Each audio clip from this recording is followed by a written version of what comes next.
¿Sí me escucha? Sí. Sí.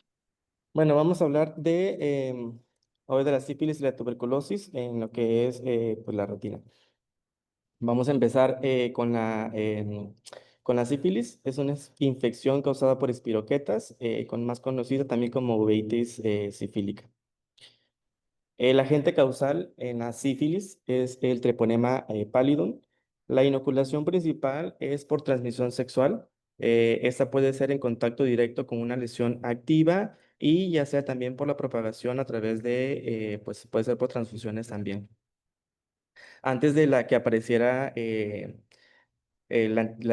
antibiótico, la penicilina, esta enfermedad se asociaba pues con muy alta morbilidad y también pues mortalidad. Ha habido aumentos o resurgimiento en la enfermedad a pesar de utilizar la penicilina porque pues, los cambios socioeconómicos, el aumento de conductas sexuales de alto riesgo, el tener el VIH o incluso la resistencia a antibióticos hace que pues, haya aumento en la enfermedad. Se estima que cada año aproximadamente hay 18 millones de nuevos casos de sífilis, esto es hablando a nivel mundial. Con respecto en el 2008 que había 10 millones de casos registrados. Esta enfermedad se encuentra principalmente en hombres que tienen relaciones pues, con hombres o en personas que tienen pues VIH. En cuanto a incidencias oculares, esta está aumentando al igual que pues, la epidemia.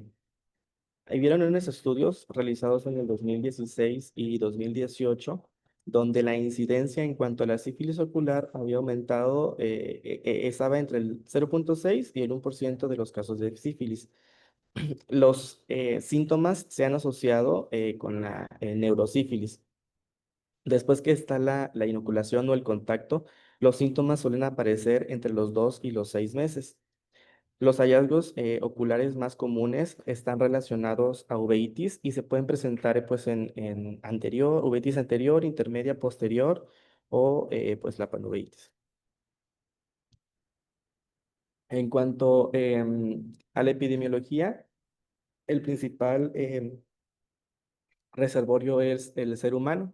Y aunque antes se consideraba que las malas condiciones de higiene, el acceso limitado a la atención sanitaria o el nivel socioeconómico bajo era como que de los factores que predisponían más a presentar la enfermedad, pues como ya les mencioné, pues eh, el uso, la resistencia a antibióticos o las em, relaciones sexuales sin buena protección son los que ocasionan que pues, pueda aumentar la enfermedad. El número de casos total notificados en la sífilis en todas las etapas aumentó del 13,3% entre el 2017 y el 2018, que era de 101.584 a 115.045 casos. Principalmente estaba en hombres jóvenes. En el 2005 y 2009, entre 20 y 24 años, había pues mucho más incidencia, 149,4%, 48,4% entre el grupo de edad que era de 25 a 29 años entre el año 2009 y 2013 y el 59% en el grupo de edad entre 30 y 34 años de edad en el 2018. En cuanto a la fisiopatología, Treponema pallidum invade lo que es la mucosa intacta, ya puede ser oral, genital, conjuntival, y esta invade los tejidos y después puede hacer una diseminación hematógena y linfática. Y se puede ir a lo que es el iris, el cuerpo ciliar y la coroides, hablando pues en cuanto al ojito, ¿no? Esa puede tener una infiltración granulomatosa difuso focal y se pueden observar vasos alrededor de los vasos, perdón, en el microscopio. En cuanto a cómo se produce, bueno, pues en cuanto entra el patógeno, hay una producción de anticuerpos locales contra componentes lipídicos, proteicos y lipoproteicos del treponema pallidum. Hay una opsonización, lo que esta facilita la fagocitosis por medio de los macrófagos Aunque la mayoría de las bacterias son eliminadas mediante este proceso, algunas bacterias resisten a la fagocitosis y permanecen en el sitio de la inoculación. Y puede haber una diseminación y pasar a pesar de la respuesta inmune, humoral y celular. Sin tratamiento, el Treponema pallidum puede permanecer pues, por décadas y lo que causa es un daño progresivo al órgano diana, incluyendo el ojo, y el paciente o esta persona puede seguir transmitiendo la enfermedad. Dentro de las manifestaciones oculares, la uveitis es el hallazgo ocular más frecuente. Tiene una prevalencia del 0,7 y del el 16,4. Esto se había visto en el 2010. Y hay unas tasas más elevadas en pacientes que tienen o que están infectados también por el VIH. En el segmento anterior encontramos precipitados queráticos, iris puede ser una inflamación granulomatosa o no granulomatosa. Y la inflamación granulomatosa es algo más crónico y de inicio insidioso. Este pues se caracteriza por los nódulos en el iris, pueden ser nódulos de Cope o de Busaca. Y también se aprecian precipitados queráticos grandes, se conoce como grasa de carnero, en la cara posterior de la córnea. Y la iritis no granulomatosa, su inicio es más agudo, pero aquí hay síntomas más marcados, como pueden ser dolor ocular, fotofobia, lagrimeo o pues visión borrosa.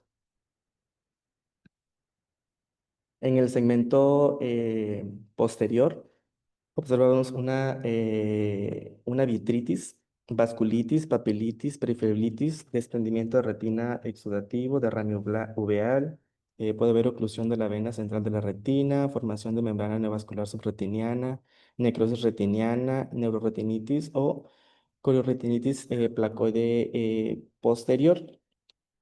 Aquí en la angiografía con fluoresceína vemos que hay una hipofluorescencia temprana y la tinción tardía de en esta foto. Forma algo distintivo que se llaman las manchas de leopardo. Este es el caso de un paciente. Es de un varón de 34 años que fue a la consulta por presentar una visión borrosa y por pérdida de la agudeza visual en ambos ojos. Eso ya tenía 3 meses de evolución. Sus síntomas inició al volver de un viaje que había tenido en Brasil durante un año de estancia allá. Y en la exploración, pues bueno, se encontró que realmente había una agudeza visual baja y en el fondo de ojos se apreciaba una vitritis bilateral, por lo que se inició tratamiento con prednisona oral al 60 miligramos al día. 2 semanas después, revisaron al paciente y ya encontraron en el fondo de ojo una lesión placoide amarillenta, como vemos en esta parte de acá, localizada en la arcada temporal superior del ojito izquierdo. Además, el paciente también mencionaba que había presentado una erupción cutánea, pero él la relacionaba con el tratamiento de esteroides, por lo que pues decidieron enviarlo a dermatología. A este paciente le hicieron una prueba de serología, las pruebas no treponémicas, y fueron positivas en el título de 1/64. Además, también le hicieron la inmunoglobulina G, IgG, y que salió específica para treponema pallidum, así como las pruebas treponémicas de aglutinación, que también resultaron positivas. Le hicieron otras pruebas de hepatitis B, hepatitis C, el del VIH, toxoplasma, citanovirus, pero todas estas pues resultaron o no fueron significativas para pues, la enfermedad. Este paciente fue diagnosticado por sífilis y se le indicó tratamiento, penicilina procaínica 2,4 unidades millones intramusculares al día y también le dejaron Probenecid oral, 500 miligramos, 4 veces al día, eso durante 14 días. El paciente empezó a tener mejoría, pero pues el caso se seguía estudiando. Otros hallazgos oculares que presentan los pacientes: queratitis intersticial en la córnea, chancro y reacciones papilares inespecíficas en la conjuntiva, inflamación epiescleral y escleral, inflamación del nervio óptico, este que se presenta como una neuritis óptica. Los pacientes también pueden presentar catarata, ya sea de forma congénita o adquirida. En cuanto a la enfermedad, glaucoma en la sífilis a menudo se deriva también por la uveitis. Y la pupila de Argyll-Robertson, este es un hallazgo clásico en la enfermedad. Aquí las pupilas pues son pequeñas e irregulares y no se contraen con la luz directa, pero sí lo hacen cuando los pacientes ven objetos cercanos. A esto se conoce como disociación luz cerca. Y la neurosífilis, también son síntomas similares a los de accidente cerebrovascular. Vemos que hay déficit en el campo visual, síndrome difusor orbital superior, síndrome de Horner, oftalmoplegia internuclear, parecias y general y tabes dorsal. Lo anterior lo decía el libro de Ryan, pero encontré en un artículo que nos dividía por etapas en cuanto a los síntomas o signos que se presentan pues en la etapa de la sífilis. En la primaria, pues solamente se observan chancros en el párpado y la conjuntiva. Es raro, pero también se ha reportado una lesión sifílica primaria en la glándula lagrimal. La secundaria, pues hay blefaritis, himadrosis, conjuntivitis, epiescleritis, escleritis, queratitis, iridociclitis. Y en cuanto a la secundaria, pues aquí ya observamos lo del, en la uveitis anterior y la uveitis posterior son de los mismos, pues, signos que ya habíamos presentado. Hay una retinitis necrosante en la uveitis posterior y observamos en estas dos imágenes de acá que se puede presentar una capa de membrana exudativa que oscurece la retina adyacente. Las áreas necróticas, como vemos en esta parte, observan lo que son aspectos moteados y se observan múltiples opacidades vítreas pequeñas, redondas y blancas, y esto en forma de bolas que son comunes en la uveitis posterior sifílica. Y pues aquí también están otros síntomas acerca hablando de la sífilis terciaria. Sífilis congénita, hay una queratitis intersticial bilateral, una retinitis pigmentaria, hay un glaucoma secundario y la trae de Hutchinson, donde se ve queratitis intersticial, dientes de Hutchinson, son los incisivos con las muescas y sordera neurosensorial. En cuanto al diagnóstico, principalmente hay que tener un alto nivel de sospecha para detectar uveitis sifílica, porque los hallazgos pueden ser muy variables y hay una presentación atípica en personas que están infectadas también por VIH. La visualización del organismo en exudados o tejidos de la lesión, esto se observa en microscopio de campo oscuro, con tinción inmunofluorescente. Se pueden realizar pruebas no treponémicas. Estas pruebas son las más adecuadas en el cribado general, sobre todo en poblaciones que tienen baja prevalencia para la sífilis. Está en lo que es la detección de anticuerpos contra el antígeno cardiolipina colesterol, enfermedades venéreas, el VDRL, que pues, es el que mayormente conocemos, y el PRP, que es una prueba rápida de reginina plasmática. Y existen las pruebas treponémicas. Estas pruebas son más caras, pero aumentan proporcional los falsos positivos, sobre todo si se aplican en poblaciones que tienen bajo riesgo.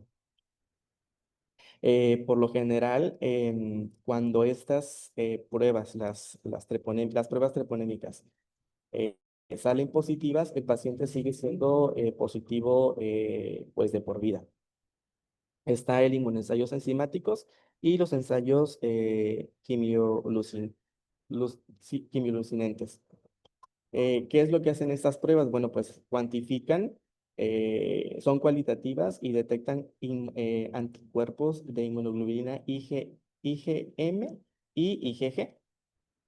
Y pues cuando resulta que salen IgMs activa, cuando es IgM, pues sabemos que es una enfermedad activa o es reciente, y la IgG es una infección pasada o no activa.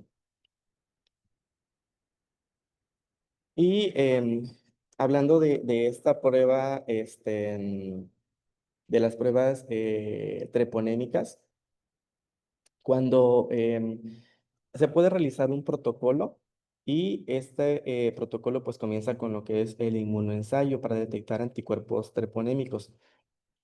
Cuando los resultados salen negativos, pues ya se descarta sífilis, y cuando resulta positivo, este va seguido de una prueba cuantitativa no treponémica, como vemos en esta parte de acá. Y cuando esta se considera, más bien cuando esta sale positiva, pues se considera un diagnóstico de infección por sífilis, pero se puede hacer una confirmación adicional con una prueba de aglutinación treponémica. Igual si sale positiva, pues es sífilis pasado o presente, y si sale negativa, pues ya es poco probable. Dentro de los diagnósticos diferenciales, pues aquí vemos que existen enfermedades por toxoplasmas, rubiola, citomegalovirus, virus del herpes simple, virus de varicela zoster, uveitis relacionada con el HLA B27, sarcoidosis, tuberculosis o uveitis idiopática. En cuanto al tratamiento, bueno, pues lo principal o una de las principales cosas que debemos hacer es notificar al Departamento de Salud, y evaluar también si debemos manejar el caso o derivarlo con un especialista de infecciones, que en todo lo más recomendable. También se evalúan y se tratan a las parejas sexuales. El tratamiento o el antibiótico de elección es penicilina G, preferida en todas las etapas. La dosis la dosis, vía y duración pues va relacionada a la etapa y los hallazgos encontrados en el paciente. En pacientes que son alérgicos a la penicilina, se puede optar por alternativas como es la ceftriaxona o la ampicilina, pero en pacientes que tienen VIH positivo se recomienda desensibilizar al paciente, pues para que tenga un mejor tratamiento. En sífilis congénita, el tratamiento es penicilina G acuosa o procaínica IV. En la neurosífilis hay que evaluar el líquido cefalorraquídeo, este es lo más recomendado. El tratamiento es penicilina G cristalina acuosa IV, y en pacientes con VIH positivo se utilizan la misma pauta. Se evalúa siempre lo que es la respuesta, siempre buscando la mejoría clínica y el descenso de los títulos en las pruebas no treponémicas. El criterio en sífilis temprana es la disminución de 4 a 8 veces los títulos en 3 a 6 meses. Y en VIH positivos los criterios no aplican. Aquí se usa un tratamiento más agresivo. Se puede usar una terapia coayudante con corticoides, pero siempre va junto con antibióticos. Se utilizan tópicos en uveitis anterior, en queratitis intersticial, y corticoides sistémicos cuando tenemos escleritis, uveitis posterior o neuritis óptica.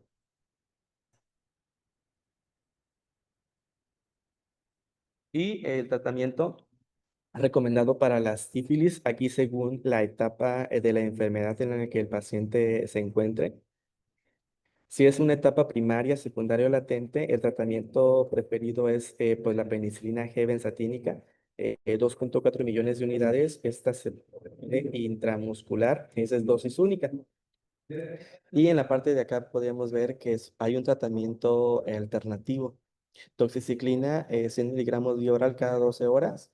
por 2 semanas o tetraciclina 500 miligramos vía oral cada 6 horas por 2 semanas. Si el paciente presenta una sífilis latente, de duración desconocida o etapa terciaria, también aquellos que han fallado a la terapia primaria, se utiliza penicilina G benzatínica 2,4 millones de unidades intramuscular, esa semanal, durante 3 semanas. Y también está el tratamiento alternativo, que sería doxiciclina 100 miligramos vía oral cada 12 horas. Aquí vemos que aumenta. En la primaria se utilizaba 2 semanas, aquí ya serían 4 semanas, o tetraciclina cada 6 horas por 4 semanas. O sea, es como que dobleteando pues dosis. En la neurosífilis se utiliza penicilina G acuosa de 3 a 4 millones de unidades intravenoso cada 4 horas por 10 a 14 días. Igual es el tratamiento alternativo. Penicilina procaínica 2,4 millones de unidades intramuscular diario por 10 a 14 días y Probenecid 500 miligramos vía oral cada 6 horas, igual por 10 a 14 días. En cuanto a la evolución y los resultados, la recuperación visual es completa y esta tiene la mejora también de otros hallazgos sistémicos. En casos de uveitis no tratados, estos pacientes siempre tienden al empeoramiento, porque pues hay más inflamación ocular y el desarrollo de glaucoma secundario, uveitis crónica y necrosis retiniana. Y ahora vamos a hablar de tuberculosis.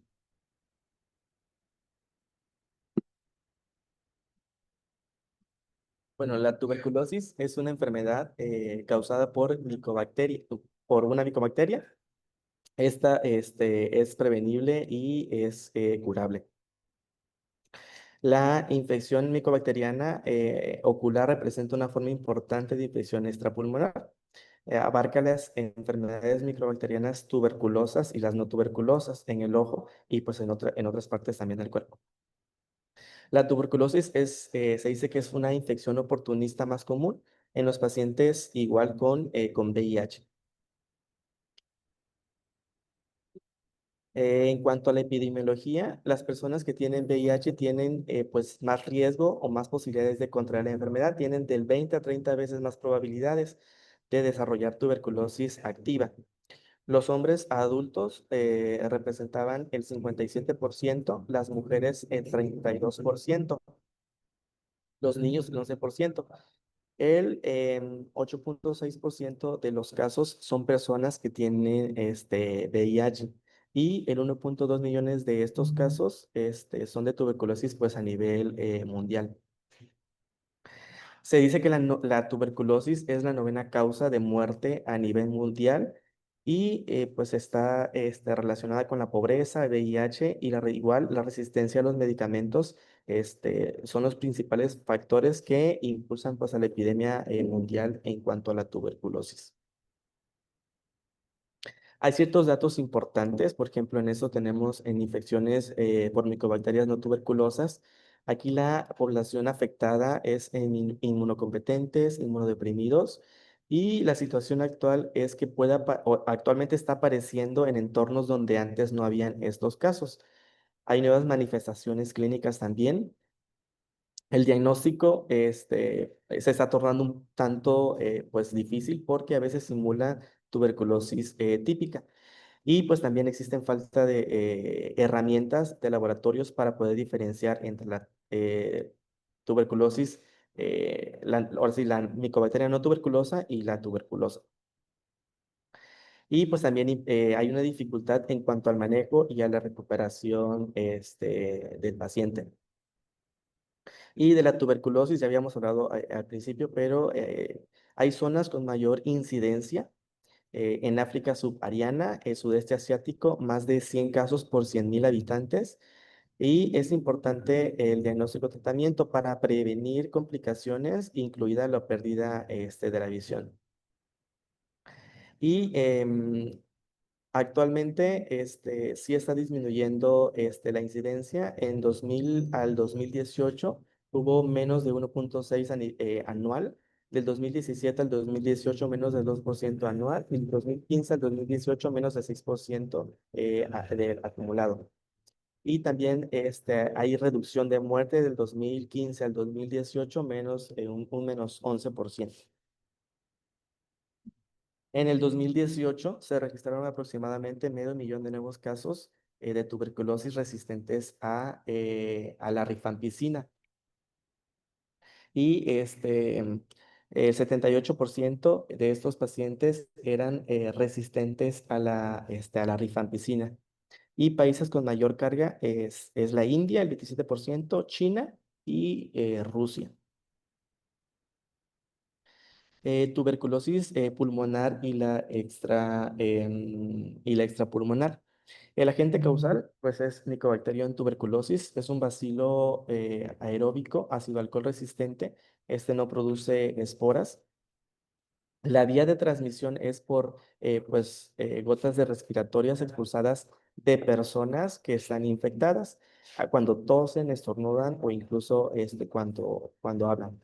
La puerta de entrada es por inhalación y pues se alberga en las vías respiratorias. La infección primaria es entre la tercera a la octava semana. Si no hay control inmunitario, esos bacilos logran multiplicarse localmente o sea, en el pulmón y hacen una diseminación a ganglios linfáticos ciliares o mediastínicos. Y para que se produzca una tuberculosis extrapulmonar, la bacteria, esa se dice, va o viaja por vía hematógena o linfática a otros órganos. Y la patogenia, pues bueno, el mecanismo hay un mecanismo dual del daño tisular. Hay una infección directa de Mycobacterium tuberculosis en el ojito. Y cuando hay una inflamación persistente, se rompe lo que es la inmunidad protectora, o sea, la que contiene la infección, y la respuesta inmunitaria destructiva, lo que genera un daño tisular. Hay antígenos claves en la Mycobacterium tuberculosis. Esos antígenos son el SAT6 y el CFP10. El primer antígeno es muy inmunogénico, estimula fuerte la respuesta de los linfocitos T helper, citotoxicidad, provoca también lo que es lisis celular, favorece invasión y propagación bacteriana. Y este antígeno atrae macrófagos infectados a los granulomas y fomenta la diseminación. El otro antígeno simula la función inmunoestimulante, reconocido por pruebas inmunológicas como el cuantiferón TB. Factores genéticos del huésped. Hay mutaciones en receptor de interferón gamma, hay genes de interleucina 12 y también está asociadas a mayor susceptibilidad de tuberculosis diseminada. Cuando este patógeno evade los macrófagos, más bien, ¿cómo es que normalmente hace? Bueno, los macrófagos alveolares son los que pues ayudan para que este patógeno lo se pueda eliminar. Entonces, estos expresan receptor TOL y el complemento, y lo que hacen es fagocitar y destruir las bacterias al fusionarse al lisosoma. Pero, ¿cómo es que va de la bacteria a los macrófagos? Porque inhibe la fusión del fagosoma con el lisosoma. Y este sobrevive y prolifera intracelularmente. También el epitelio, pues, cumple cierta importancia y tiene funciones similares a los macrófagos. Estos expresan receptores TOL y de complemento y también fagocitan la bacteria. Hallazgos histopatológicos, la Mycobacterium tuberculosis puede localizarse en el epitelio pigmentario de la retina, incluso con inflamación retiniana y uvea activa. La implicación clínica es que puede haber una posible reactivación de las bacterias latentes en el epitelio pigmentario de la retina durante inflamaciones recurrentes. Los órganos que afectan o que están afectados en la tuberculosis extrapulmonar, pues son los ganglios linfáticos, la pleura, el sistema nervioso central, los ojos, el músculo esquelético, el sistema genitourinario y el sistema gastrointestinal. De los síntomas, bueno, en la tuberculosis, el paciente presenta, en la pulmonar, el paciente presenta tos, disnea, hemoptisis, sudoración nocturna, pérdida de peso, anorexia, fatiga, y cuando se hacen radiografías, pues bueno, puede salir una radiografía anómala. Y los síntomas, aquí pues ya varía, o de acuerdo a la localización donde se encuentre, puede haber dolor abdominal, diarrea, infertilidad, dolor articular, monoarticular, cefalea, meningitis y linfadenopatía. Ahora, en la tuberculosis ocular hay formas en las que se presenta clásicamente. Cuando es una fuente exógena, esta se ve en los anexos oculares, en la conjuntiva, en la esclerótica y en la córnea. Cuando hay una reacción de hipersensibilidad a los focos distantes, puede haber una epiescleritis, flictenulosis, vasculitis retiniana hemorrágica oclusiva. Y en una diseminación hematógena de Mycobacterium tuberculosis, se está en sitios pulmonares y en sitios extrapulmonares. En cuanto a la tuberculosis anexial, en párpados podemos observar absceso palpebral. El drenaje espontáneo del absceso puede formar un seno que drena las tuberculides papulonecróticas, lesiones nodulares alrededor del ojo o en cualquier parte de la piel. Y también puede haber lupus vulgaris. En la órbita podemos encontrar proptosis dolorosa, hinchazón en los párpados, tosis mecánica, hinchazón periorbital intermitente o un tracto sinusal drenante. Y en la criadenitis dolorosa, estas requieren biopsias y tinción específica para confirmar el diagnóstico y esta está asociada a linfadenitis. Y bueno, en el segmento anterior, ¿qué podemos encontrar? Podemos encontrar una conjuntivitis crónica, una epiescleritis, una escleruveitis, precipitados queráticos granulosos, nódulos de Koch que vemos en esta parte de acá. Y podemos también busaca en el iris, sinequias posteriores en la base amplia, sinequias anteriores periféricas amplias, cataratas complicadas y en casos crónicos puede haber neovascularización del iris. Es raro, pero podría haber hipopio en uveitis de la tuberculosa anterior. Y en el segmento posterior, eh, la micobacteria es una bacteria aeróbica obligatoria, por lo que siempre va a tejidos altamente oxigenados. Por eso la podemos encontrar abundantemente en la coroides. En el segmento posterior ocasiona una corioretinitis multifocal con cicatrices pigmentadas y la periferitis hemorrágica retiniana exudativa con uveitis, cicatrices coroordinanas perivasculares y cicatrizadas. Hay que diferenciar la coroiditis serpinginosa tuberculosa de la coroidiopatía serpinginosa clásica. Las dos, estas son enfermedades inflamatorias en la coroides, pero estas diferencian en cuanto a su etiología y en cuanto a la característica. Em, en cuanto a la distribución de las lesiones en la tuberculosa, vemos que son multifocales y dispersas, y en la forma clásica, esas son peripapilares. En cuanto a la pigmentación, la tuberculosa es muy pigmentada y la clásica es menos pigmentada. En cuanto a la en la tuberculosa está presente y son células vítreas evidentes, y en la clásica pues es muy mínima. Y la asociación sistémica, la tuberculosa pues está relacionada posiblemente a tuberculosis pulmonar y la clásica pues es idiopática o autoinmune, que es de lo más común.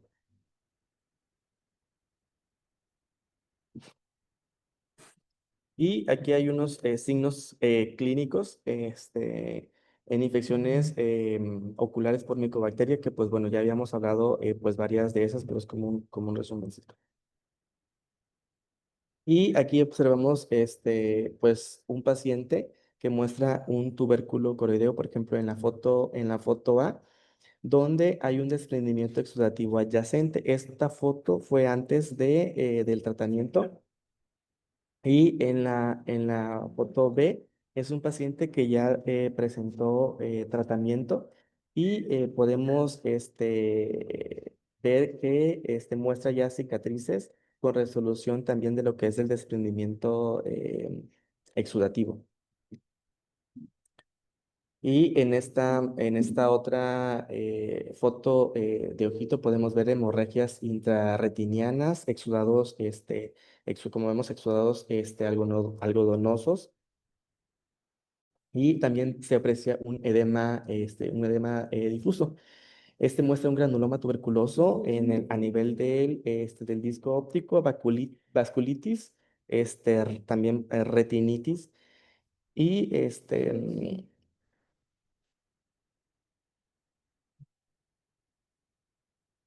Y bueno, en esta otra vemos en tubérculos coroideos en la angiografía se muestran como hipofluorescentes y hiperfluorescentes en la fase tardía. Los signos angiográficos frecuentes en la tuberculosis es tinción de la pared vascular, fuga vascular en la tinción del disco, acumulación de tinte en desprendimiento exudativo. En esta primera imagen de la C podemos observar una vasculitis retiniana con presencia de fuga. Los vasos se ven hiperfluorescentes y también se pueden observar unos parches que eso nos indica acerca de una inflamación pues ¿cómo le puedo decir? Una inflamación de la retina y la coroides. Hay ciertas lesiones que pueden estar presentes. Abscesos subretinianos, granuloma coroideo solitario, cicatrices cororetinianas pigmentadas, granulomas del disco óptico y tuberculoma masivo, que este puede simular un tumor ocular. En cuanto a los criterios diagnósticos en el segmento posterior, el definitivo es cuando se aísla el bacilo en el tejido ocular, cuando se observa también un granuloma coroideo, sinequias posteriores en la base ancha, cuando hay vasculitis retiniana o sin coroiditis, cuando se observa coroiditis serpingenosa. Eso puede ser mediante la prueba cutánea de tuberculina, cuantiferón TB, es el gol positivo. Y otras pruebas que también podríamos tener, pues es radiografía de tórax o TAC, pero pues estas principalmente es en la tuberculosis pues, pulmonar. Y cuando hay una respuesta favorable al tratamiento antituberculoso y ausencias de recidivas. En la imagen A vemos el tubérculo coroideo con pliegues y un desprendimiento seroso superficial en lo que es la retina. Y en cuanto a la angiografía con fluoresceína, muestra unas tinciones vasculares y extravasación perivascular sobre la lesión, lo que sugiere una vasculitis retiniana activa en este paciente. Y en la imagen C, en esta angiografía, muestra un tubérculo coroideo bien delimitado, esta parte que vemos acá, que presenta un aumento de la hiperfluorescencia y con acumulación de tinte en la zona con un desprendimiento neurosensorial en la fase pues tardía. Y aquí tenemos otra imagen de un ojito No izquierdo. digas, no digas, voy a ¿Perdón? preguntar. No Ah, hables. ok. Antonio, descríbeme la fotografía del lado izquierdo. Pues vemos un ojo izquierdo y tiene áreas de atrofia en el área macular y No es primera vez que les pongo a describir una fotografía a colores, no es así la descripción, Antonio. Sinaí. Sí, doctora. Es una foto clínica de fondo de ojo izquierdo, la primera. La excavación no está muy valorable, es como de .1. Los vasos están centrales, ligeramente nasalizados. En el área macular, este, se observa como una zona de atrofia, pero pareciera por las imágenes pasadas como si fuera un tuberculoma en la izquierda nada más. Se te olvidó de escribir el nervio óptico. Solo te fuiste a la excavación. Pero quédate ahí. Luis, descríbeme el nervio óptico. Claro que sí, doctora. Como ya lo mencionó mi compañera Sinei, tenemos una foto clínica a color de ojo izquierdo. En este caso tenemos un vítreo claro que nos permite evaluar las estructuras ahí que se pueden observar, que tenemos un nervio óptico de bordes difusos, coloración homogénea, su excavación está aproximadamente en .3, o sea, no está del todo definida. Tenemos emergencia de vaso central, arcada temporal, emergencia de arcada temporal superior, sin presencia de ningún. Perdón. Ay, creo que lo Ay, movieron. perdón. Ah, listo. Sí. Sin presencia de exudados, hemorragias, arcada temporal inferior, igual sin presencia de hemorragias, exudados, y ahora sí podemos describir la región macular en donde podemos detectar áreas de atrofia alrededor de la fovea, sugestivas como tal, como de lo que ya venimos platicando de lesiones a tuberculoma. Bueno, para describir fotografías, ustedes no pueden dar diagnóstico, chicos. Tienen que describir las características clínicas que ven en la fotografía. Se observa una zona hipopigmentada Hiperpigmenta. con una lesión de aproximadamente tantos diámetros de discos. La excavación en ese ojito no está valorable porque si ustedes ven el nervio se ve pues, inflamadito. ¿Va? Ok, veamos quién más está ahí. Doctora Arias, ¿me puede escribir la de la jefe, porfa?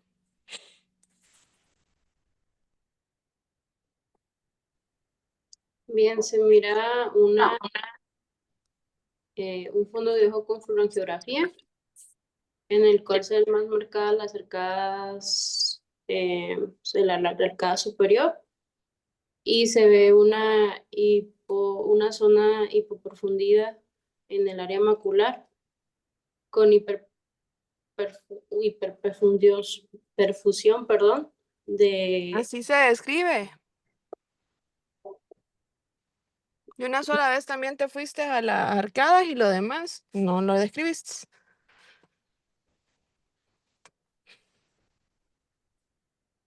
Quiero ver qué otro R1, Ameyali.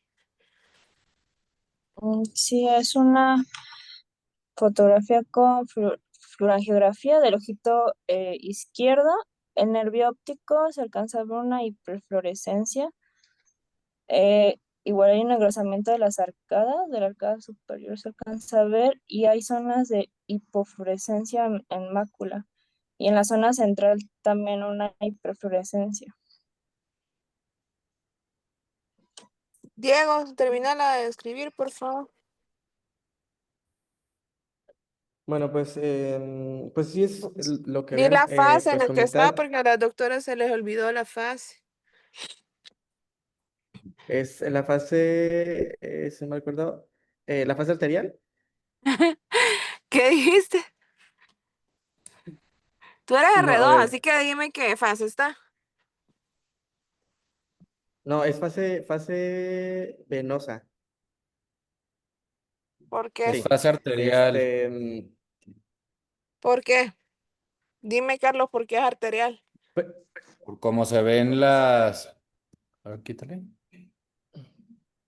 Por cómo se ven las arterias, las venas no están bien marcadas, y pues sobre todo por eso. O sea, es una fase arterial. Si fuera una arteriovenosa se vería diferente. ¿Cómo se vería una arteriovenosa? Pues se verían El más flujo marcadas las venas. luminal se ve más marcado, doctor, de las venas. Empieza a estar más marcado el flujo luminal. Ujú. Laminar, perdón, laminar. Bueno, creo que entre todos sí pasa un examen, pero uno solo no, usted, estamos fregados. Ok, continúa, Diego. Bueno, lo que mencionaba en esa parte es que también aquí hay en la lesión central hay una hiperfluorescencia, y una hipofluorescencia en la periferia, y también tensión en la pared vascular y, como ya habían dicho, pues también en el disco óptico. En cuanto a los diagnósticos diferenciales, otras enfermedades que causan uveitis granulomatosa está el herpes simple o varicela zoster, uveitis facoantigénica, sarcoidosis, sífilis, lepra, enfermedad de Boco y Anarada, oftalmia simpática y otras causas de granulomas coroideos está la sífilis, sarcoidosis y lesiones fúngicas. Y también están las infecciones por micobacterias no tuberculosas. Tenemos el género Mycobacterium. Esta contiene más de 125 especies. Y se había visto que la Mycobacterium chelonae y la abscesus, estas provocan endoftalmitis grave y progresiva. Se han descrito endoftalmitis en pacientes tras vacuumulsificación sin complicaciones, en implantes de lentes intraoculares, queratomelitus in situ con láser y también queratoplatía endotelial. Las enfermedades por Mycobacterium no tuberculosis son resistentes a la mayoría de los fármacos antibacterianos convencionales, pero pueden ser sensibles a otros antibióticos, tales como la micacina, moxifloxacino y en menor medida al levofloxacino y al ciprofloxacino. Para el diagnóstico se puede realizar la prueba de Mantoux o TST. Esta lo que se hace es una inyección intradérmica de un derivado proteico purificado. Es una mezcla de más de 200 proteínas de Mycobacterium tuberculosis. Lo que se busca aquí es evaluar la respuesta inmune celular. Tiene una especificidad limitada con un resultado positivo, pero un resultado positivo no confirma la tuberculosis activa. Y también tiene una sensibilidad limitada. Un resultado negativo no excluye de tuberculosis, porque un 40% de pacientes con tuberculosis ocular confirmada tienen una prueba de Montoux negativa. En esta prueba, se mide en un tiempo de 48 a 72 horas después de la aplicación y si pasa más de 72 horas, esta prueba pues ya no es válida. Lo que se mide es la induración palpable cuando se realiza no el eritema en sí. Lo que se busca pues es palpar suavemente con la yema de los dedos los bordes indurados y es lo que se mide. Y según la interpretación, ¿qué es lo que se mide? Bueno, si es mayor o igual a 5 milímetros, esta prueba es positiva en muy alto riesgo. Se puede ver en pacientes inmunodeprimidos, en compatibles o pacientes que tienen contactos estrechos. Más de 10 milímetros positiva en alto riesgo, sobre todo en procedencia de pacientes que vienen de zonas endémicas, factores clínicos predisponentes también, y más de 15 milímetros es positiva en pacientes sin factores de riesgos. Una prueba de Montoux positiva solo apoya la sospecha, no es diagnóstico definitivo. Y un TST negativo no descarta tampoco la tuberculosis ocular. Hay otras pruebas que se están realizando. Ensayo de liberación de interferón gamma. Esas son pruebas in vitro que evalúan la respuesta inmunitaria en pacientes frente a tuberculosis. Aquí utilizan los antígenos específicos en Mycobacterium tuberculosis, los que ya habíamos pues, mencionado, y también miden la cantidad de interferón gamma liberado por las células T sensibilizadas del paciente. Las guías CDC permiten usar IGRA en lugar del PCT, que es pues de procalcitonina. Las ventajas de los IGRA es que pues estas tienen mayor sensibilidad diagnóstica, pero menor especificidad frente a las PCT. Los IGRA son herramientas valiosas para detectar lo que es la tuberculosis, pero la utilidad de estas varía pues de acuerdo al contexto epidemiológico. En países con bajas cargas de tuberculosis, su rendimiento como prueba diagnóstica, especialmente en la tuberculosis ocular, es limitado y debe evaluarse pues con bastante precaución.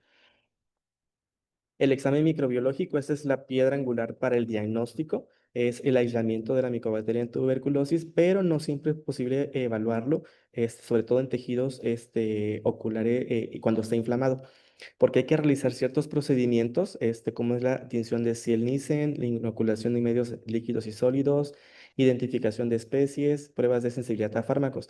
Entonces toman muy poca muestra y a veces no, o sea, no es tan poca que no alcanza como para realizar todos esos procedimientos.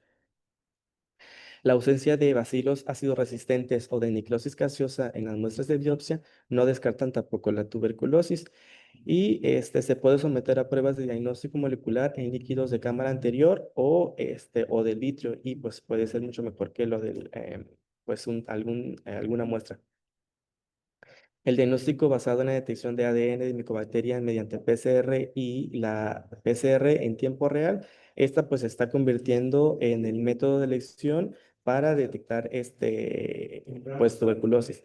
Y sobre todo porque también pues se puede analizar muestras pues mucho más pequeñas.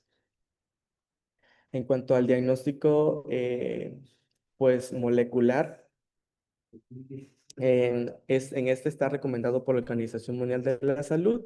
Es una técnica de amplificación de ácidos nucleicos en tiempo real, detecta micobacterium, tuberculosis y también verifica pues cuando el paciente es resistente al rifampicina. Las ventajas, pues bueno, que este es bastante rápido, los resultados pueden estar en menos de 2 horas, es automatizado, requiere mínima bioseguridad y puede usarse en laboratorios no convencionales, pero está limitado porque solo se puede usar con pruebas de esputo y no se aplica a una muestras oculares porque requiere al menos 2 mililitros de muestra. El tratamiento, bueno, el tratamiento estándar es utilizar isoniazida, rifampicina, etambutol y pirazinamida. En la fase inicial son utilizar este, 2 meses y después se suspende del cuarto al 6 meses, se suspende la pirazinamida y se continúa con isoniazida, rifampicina y el etambutol. La pirazinamida se suspende porque puede causar hepatotoxicidad, hiperuricemia, artritis gotosa y en menor medida erupciones cutáneas o reacciones alérgicas graves. Existe también la tuberculosis resistente a medicamentos. Está la multiresistente, que es resistencia a isoniazida y rifampicina. Y la multiresistente, perdón, extensamente resistente, es resistencia a isoniazida, rifampicina y a cualquier fluoroquinolona y al menos un fármaco inyectable de segunda línea. Ambas formas de resistencia tienen alta morbilidad y mortalidad. eh, y el desarrollo de cepas pues, resistentes suele deberse a un tratamiento incompleto o inadecuado que los pacientes pues, no han terminado, sobre todo porque pues, es algo extenso los medicamentos que estos pacientes pues, están teniendo. Y estas dos tipos, la multiresistente y la extensamente resistente, se consideran pues, amenazas globales en salud pública. La terapia estándar, bueno, se debe utilizar en pacientes que son multiresistentes de 8 a 10 fármacos con una duración de 18 a 24 meses y solo 4 fármacos están específicamente diseñados para la tuberculosis. Esto implica una terapia subóptima y los pacientes pues realmente podrían tener hasta un 30% de fracaso en esos casos. Hay nuevos fármacos que se están utilizando, es la bedaquilina y de la manida. Esto se ha utilizado en varios países. En el 2017, 62 países utilizaban bedaquilina y 42 de la marina. Y algunos países han adoptado regímenes más cortos para tuberculosis multiresistente. Y bueno, pues aquí están los fármacos en cuanto a los grupos que se pueden utilizar, pues el grupo 1, que es pues ahora sí que como de cajón, la isoniazida, rifampicina, etambutol, pirazinamida. Y en estos otros grupos son los otros fármacos que se pueden utilizar. Y pues ese fue el tema. Ok, muy bien. Me gustó tu clase, igual la de José Jaime. La verdad que comentaron lo que gracias. tenían que decir. Hay cosas pequeñas que sí la pasan por alto, ¿verdad? Entonces sí necesito que se pongan las pilas con eso. Por favor. Sí, como los medicamentos, hacer buenas descripciones, porque no puede ser que cada vez que los ponga a describir no sepan describir. Sí, entonces los R1 sí andan un poquito bajo en eso. Entonces, así que invito a la doctora Arias, también al doctor Antonio, para que mejoren esas descripciones, porque no es primera vez que pongo a describir bueno, fotografías y angiografía. De ahí sepan muy bien cuáles son las características de cada fase de la AGF, por favor, porque también los R2 se confunden. Entonces, te invito, Diego, para que estudies un poquito más de eso, para que no se te olvide, ¿sí? ¿Cuáles Sí, son las doctora, gracias. características de cada una de ellas? ¿Ok? Bueno, entonces el día de mañana vemos tu clase, Manuel, y vemos la de Cristian, para que el día jueves no haya clase por la jornada, entonces no estén con aquel pendiente que no reciben las clases, ¿ok? Y quiero ver, me canso hablando ya, chica. La otra semana voy a organizar para ver lo de hacer examen, ¿ok? Porque si me interesa sondear cómo están, lo vamos a hacer como la vez pasada, oral, vía Zoom, ¿ok? Bueno, pasen bonita tarde. Se me cuidan, chicos. Desenvuélvelo Gracias, bien. Muchas doctora. gracias, Buen doctora. Gracias, día. doctora. Buena tarde. No pagas tú.